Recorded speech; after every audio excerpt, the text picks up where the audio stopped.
saudara mengalami suatu kisah di mana saudara diancam, kira-kira dengan kata-kata begini, awas yo, lalu dilanjutkan dengan kata-kata yang menyakitkan, yang isinya mengutuk, yang nadanya merendahkan, menghina, bahkan saudara didoakan supaya sial. Dan saudara sama sekali tidak membalas, sepatah kata pun tidak membalas. Setelah itu, ternyata apa yang diucapkan orang itu menimpa dirinya sendiri. Pernah tidak? Kalau saudara pernah mengalaminya, maka firman ini terjadi pada saudara. Bilangan 22 ayat 12. Janganlah engkau mengutuk bangsa itu, sebab mereka telah diberkati. Bangsa di sini umat, ya saudara. Artinya kutuk yang diucapkan itu akan kembali kepada dirinya sendiri. Peristiwa itu sama persis dengan apa yang dialami oleh Musa yang dicatat di dalam Keluaran 10 ayat 28 sampai 29. Lalu Firaun berkata kepadanya, pergilah daripadaku, awaslah engkau, jangan lihat mukaku lagi. Sebab pada waktu engkau melihat mukaku, engkau akan mati. Ini kan kata Firaun. Kemudian Musa berkata, tepat seperti ucapanmu itu, aku tidak akan melihat mukamu lagi. Dan saudara, persis seperti yang dikatakan Firaun kepada Musa itu, demikianlah perkataan itu menimpa kepada diri Firaun sendiri di pasal 11. Semoga saja kita menjaga lidah, menjaga hati kita. Jangan mudah mengutuk orang yang diberkati sama dengan mengutuk diri sendiri.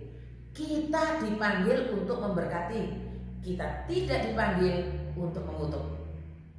Shalom saudara-saudara, mengingat saya tidak dapat memproduksi sendiri puji-pujian dan saya meminimalisasi peringatan dari YouTube tentang copyright, yaitu pelanggaran hak cipta, maka saya mengambil cara dengan menampilkan link lagunya saja dari puji-pujian yang akan kita nyanyikan.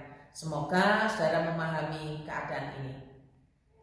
Saat teduh kita hari ini dari Keluaran pasal 11, namun yang akan dibacakan sampai 3 ayat saja. Demikian sabda Allah. Keluaran 11 Tulah ke-10 diberitahukan. Berfirmanlah Tuhan kepada Musa, aku akan mendatangkan satu tulah lagi atas Firaun dan atas Mesir. Sesudah itu ia akan membiarkan kamu pergi dari sini. Apabila ia membiarkan kamu pergi, ia akan benar-benar mengusir kamu dari sini.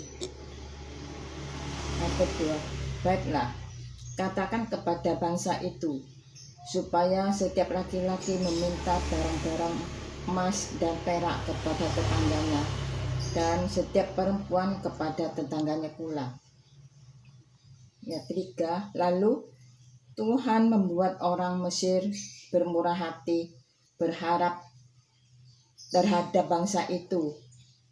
Lagi pula Musa adalah seorang yang sangat terpandang di tanah Mesir, di mata pegawai-pegawai Firaun dan di mata rakyat. Saya mengajak kita untuk mengingat kembali ajaran ini ya saudara.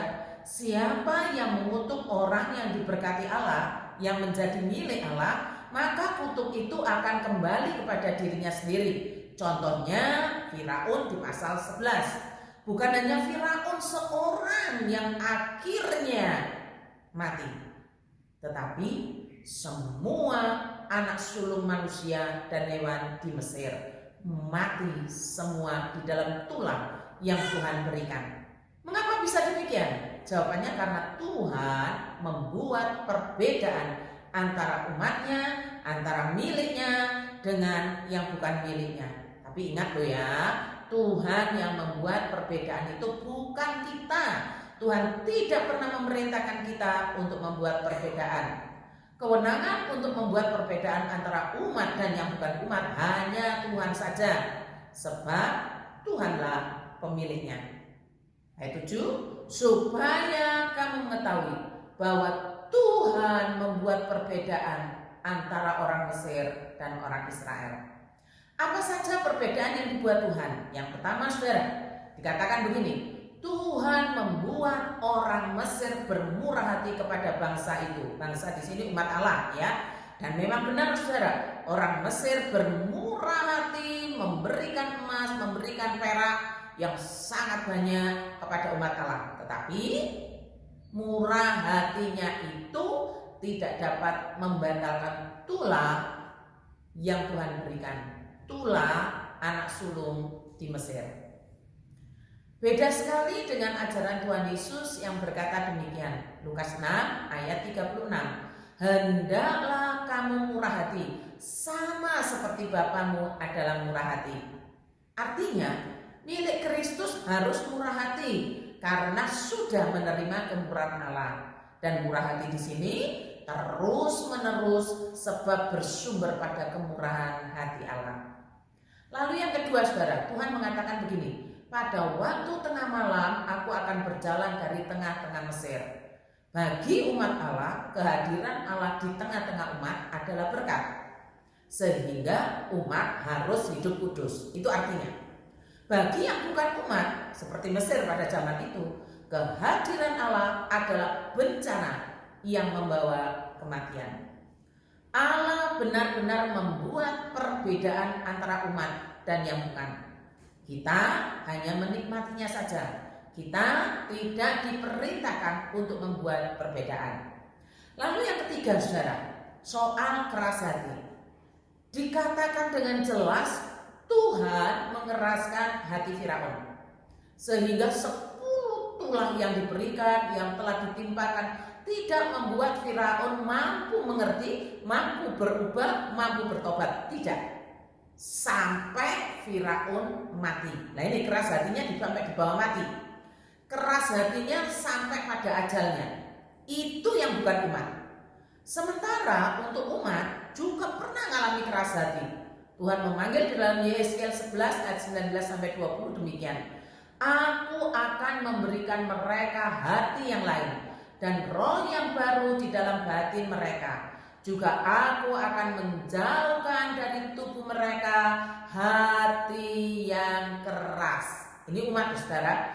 Dan memberikan mereka hati yang taat, supaya mereka hidup menurut segala ketetapanku dan peraturan-peraturanku dengan setia. Maka mereka akan menjadi umatku dan aku menjadi Allah mereka. Ayo bertobat, itu pesannya. Jangan sampai keras hati dibawa sampai mati. Kalau sudah demikian berarti keras hatinya yang bukan umat.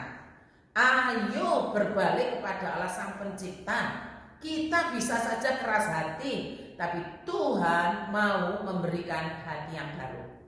Semoga saja Tuhan memberkati saudara-saudara dengan saat teduh pagi hari ini.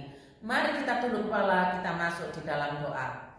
Karuniakanlah kepada kami hati yang baru, ya Allah, agar kami tidak bangga dengan kekerasan hati kami yang telah menahun. Berikanlah kami hati yang baru untuk hidup sebagai umat yang mengasihi-Mu. Di dalam nama Tuhan Yesus kami berdoa. Amin.